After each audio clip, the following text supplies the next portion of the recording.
ஒரு மகிழ்ச்சியான செய்தி. இதயம் நல்லெண்ணெயின் விலை லிட்டருக்கு ரூபாய் 105 குறைஞ்சிருக்கு.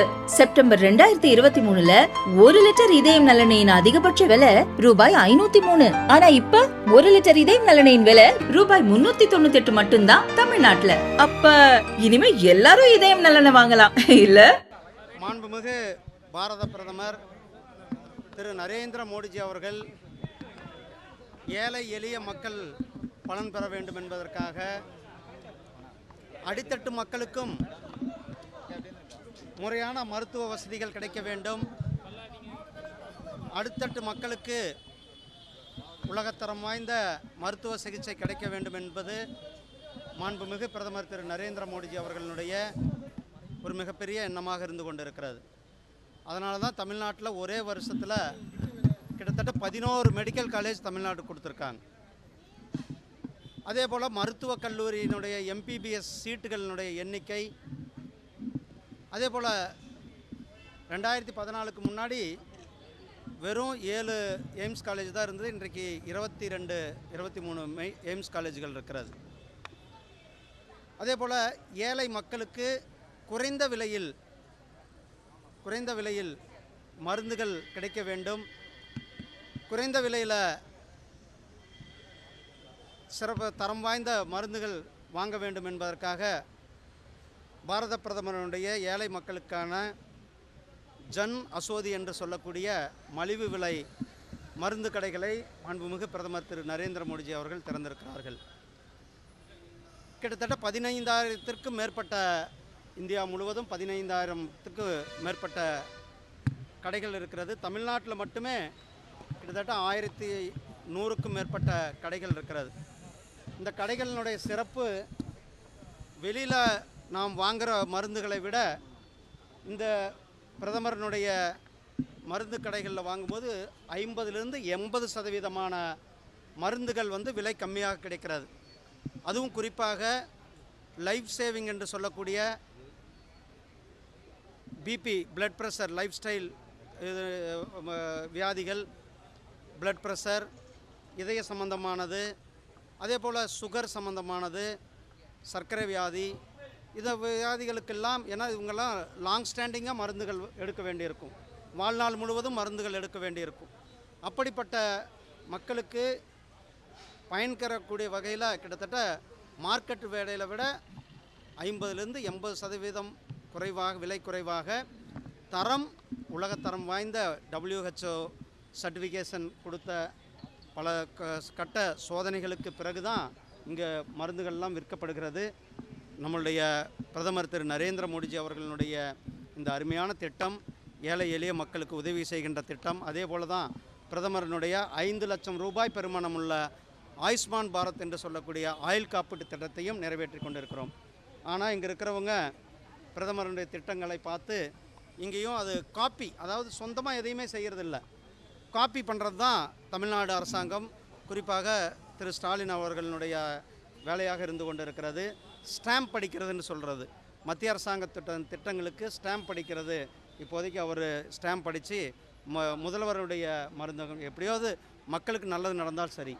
ஆனால் இந்த மாண்புமிகு பிரதமர் திரு நரேந்திர மோடிஜி அவர்களுடைய ஏழை எளிய மக்கள் பயன்பெறும் விதத்திலான இந்த மருந்து கடைகள் மூலம் ஏழை எளிய மக்களுக்கு மிகப்பெரிய பயனுள்ளதாக இருக்கும். நேற்றைக்கு முன்தினம் சாயந்தரமாக கையெழுத்து இயக்கம் தொடங்கப்பட்டிருக்கிறது. கிட்டத்தட்ட 36 மணி நேரத்துக்குள்ளேயே வெப்சைட் மூலியமாகவே கிட்டத்தட்ட 2 லட்சத்துக்கு மேற்பட்டவர் கையெழுத்து போட்டிருக்கார்கள். ஃபிசிக்கலாக தமிழ்நாடு முழுவதும் கிட்டத்தட்ட 4 லட்சத்திற்கு மேலே, கிட்டத்தட்ட ஒரு 6-7 லட்சத்திற்கும் மேற்பட்டவர்கள் இதில் கையெழுத்திட்டு கொண்டு வந்துகிறார்கள். தமிழ்நாடு முழுவதும் மிகப்பெரிய அளவில் மக்களினுடைய பேராதரவு இருந்து கொண்டிருக்கிறது. குறிப்பாக வறுமை கோட்டுக்கு கீழே உள்ளவங்க, அதே போல் நடுத்தர வர்க்கத்திற்கு கீழே உள்ளவர்கள். ஏன்னா மற்றவர்கள் எல்லாமே மெட்ரிகுலேஷன் ஸ்கூலில், சிபிஎஸ்சி ஸ்கூலில் வேற ஒரு லாங்குவேஜ் படிக்கிறாங்க. ஆனால் அடித்தட்டு மக்கள், அன்றாட வேலைகளுக்கு போகிறவங்க, வறுமை கோட்டுக்கு கீழே உள்ளவங்களுக்கு தான் இந்த வாய்ப்பு கிடைக்கவில்லை. அதனால் சமக்கல்வி அனைவருக்கும் வேண்டும் என்பது தான் இது மிகப்பெரிய ஒரு பேராதரவோடு நாம் இந்த இயக்கத்தை நடத்தி கொண்டிருக்கின்றோம். இன்றைக்கு மாண்புமிகு உள்துறை அமைச்சர் அவர்கள் தமிழக முதலமைச்சருக்கு 2 கேள்விகளை வைத்திருக்கிறார்கள். அதில் முதலமைச்சர் அவர்கள் உடனடியாக தமிழக மக்களுக்கு பதில் சொல்ல வேண்டும், அதை நடைமுறைப்படுத்த வேண்டும். மாண்புமிகு உள்துறை அமைச்சர் அவர்கள் கடந்த 2 ஆண்டுகளாக சொல்லிக் கொண்டிருக்கிறார்கள், இந்தியா முழுவதும் குறிப்பாக டெக்னிக்கல் எஜுகேஷன் என்று சொல்லக்கூடிய இன்ஜினியரிங், மெடிக்கலில் அந்தந்த பிராந்திய மொழிகளில் நடத்தப்படுகிறது, நீங்கள் தமிழில் எப்போ நடத்துவீங்கன்னு கேட்டிருக்கிறாங்க.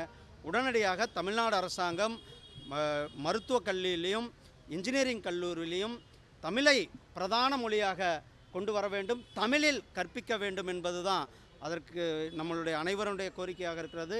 உள்துறை அமைச்சர் அவர்கள் இன்றைக்கு அதை சொல்லியிருக்கிறார்கள், 2 வருடமாக சொல்லி கொண்டிருக்கிறார்கள். அவர் உடனடியாக பதிலை சொல்ல வேண்டும். இன்றைக்கு மிகப்பெரிய அளவில் சிஎஸ்எஃப்னுடைய நாள், சிஎஸ்எஃப் நாள் தொடங்கி வைக்கும் பொழுது நம்ம சோழ ஆதித்யனார் ஆதித்யா அவர்களுடைய பெயர் சூட்டி இங்கே இருக்கிற தக்கோலத்தில் இருக்கிற முதல் முறையாக இந்தியாவிலேயே ஒரு மையத்திற்கு பெயர் சூட்டப்பட்டிருக்கிறது. தமிழகத்தில் முதல் முறையாக நடந்திருக்கிறது.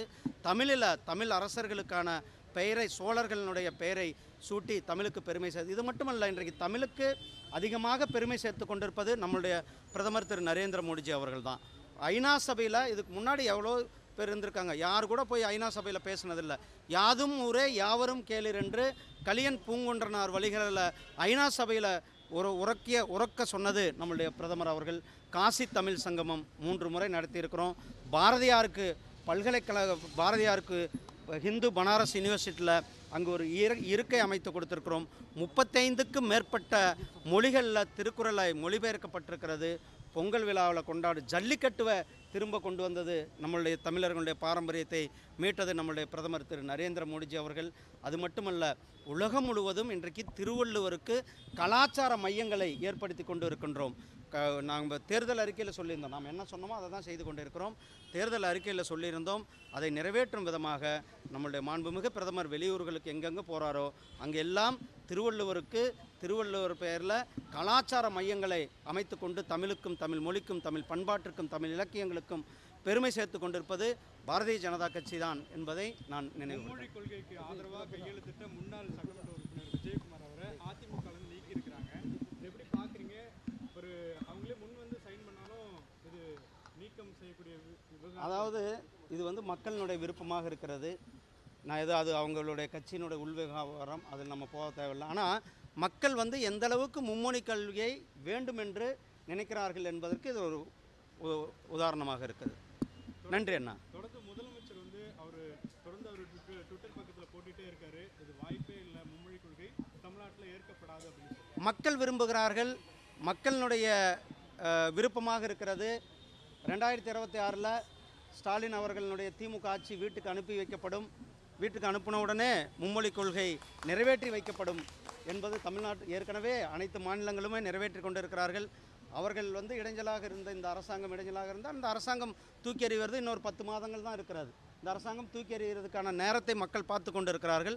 தூக்கி எறிந்த உடனே நாம் மும்மொழி கொள்கை நடைமுறைப்படும். மக்களினுடைய இன்றைக்கு பாருங்கள், நான் சொன்னேன், இப்போ சொன்னேன், 36 மணி நேரத்தில் கிட்டத்தட்ட 7 லட்சம் பேர் தானாக முன் வந்து கையெழுத்து போட்டிருக்கிறார்கள். அந்த அளவுக்கு ஒரு வரவேற்பு இருந்து கொண்டிருக்கு. மக்கள் 3வது மொழியை கற்க வேண்டும் என்பது அவர்களுடைய விருப்பமாக இருக்கிறது. மக்கள் விரும்பும் பொழுது அதை தடுப்பதற்கு யாருக்கும் உரிமை இல்லை. என்னுடைய மாணவன், என்னுடைய மகன் இன்னொரு லாங்குவேஜை கற்கணும் அப்படிங்கும்போது அதை தடுப்பதற்கு யாருக்கும் உரிமை கிடையாது. அனைத்து சகோதரர்களுக்கும், அனைத்து தரப்பட்ட மக்களுக்கும் 3வது ஒரு மொழியை கற்பதற்கான வாய்ப்பை தமிழ்நாடு அரசாங்கம் உருவாக்கும். நாடாளுமன்றம் அதிகரிப்பு அது தொடர்பாக அனைத்து கட்சி கூட்டத்தை நடத்திருக்கிறாரு. இது ஒரு மிகப்பெரிய ஒரு போலியான பிம்பத்தை கட்டமைப்ப முயற்சி செய்து கொண்டிருக்கிறார்கள். நாடாளுமன்றத்தில் இதை பற்றின ஒரு விவாதம் இல்லை, அல்லது பாராளுமன்ற விவகாரத்துறை அமைச்சகத்தில் இதை பற்றின ஒரு விவாதங்கள் இல்லை, அல்லது தேர்தல் கமிஷனில் இதை பற்றின எந்த ஒரு விவாதமும் இல்லை. ஏதோ தூங்கி எந்திரிச்சாராம், அவர் கனவுல தான் ஒரு மிகப்பெரிய ஒரு கேலி கூத்தாக இருக்கிறது. எந்த ஒரு அடிப்படை ஆதாரமற்ற ஒரு விஷயத்தை, ஒரு பொய்யான பிம்பத்தை மக்கள் மத்தியில் கட்டமைப்பதற்கு, ஏன்னா அவருடைய ஆட்சியினுடைய தோல்வியை மறைப்பதற்கு, இந்த ஆட்சியினுடைய விலைவாசியை மறைப்பதற்கு, சொத்து வரி, மின்சார கட்டணம், ஊழல், லஞ்சம், லாவண்யம், இதையெல்லாம் மறைப்பதற்காக ஒரு இல்லாத ஒரு பிம்பத்தை கட்டமைப்பதற்கான முயற்சி செய்து கொண்டிருக்கிறார்கள். தமிழக தமிழ்நாட்டினுடைய மக்கள் ரொம்ப தெளிவானவர்கள். மக்கள் இன்றைக்கு நடப்பதெல்லாம் பார்த்து கொண்டு இருக்கிறார்கள். இவங்க வந்து இன்றைக்கு வளர்ச்சியை நோக்கி போக வேல்முருகன் மட்டும்தான் மற்றவங்களும் கேட்கட்டும்பா. எப்பா இங்கே பாருங்கள், முன்னெச்சரிக்கை என்பது இதை பற்றி ஏதாவது ஒரு விவாதம் வந்திருக்க வேண்டும். இதை பற்றி எந்த இடத்துல வந்து ஒரு சர்ச்சை இல்லை, எந்த இடத்துல ஒரு விவாதம் கிடையாது. அல்லது நான் சொன்ன தேர்தல் கமிஷன் தான் இதுக்கு வந்து ஒரு அங்கீகரிக்கப்பட்ட அமைப்பு. அவங்க ஏதாவது இதை பற்றி பேசியிருக்காங்களா? இல்லை. அதே போல் பாராளுமன்றத்தில் இதை பற்றி ஏதாவது பேசப்பட்டிருக்கிறதா? இல்லை. இவராக ஒரு மனபிம்பம் இல்லை இவராக ஒரு மாய பிம்பத்தை உருவாக்கி ஒரு பொய்யான பிம்பத்தை கட்டமைப்பதற்கான முயற்சி செய்து கொண்டு அது பலிக்காது. நன்றி.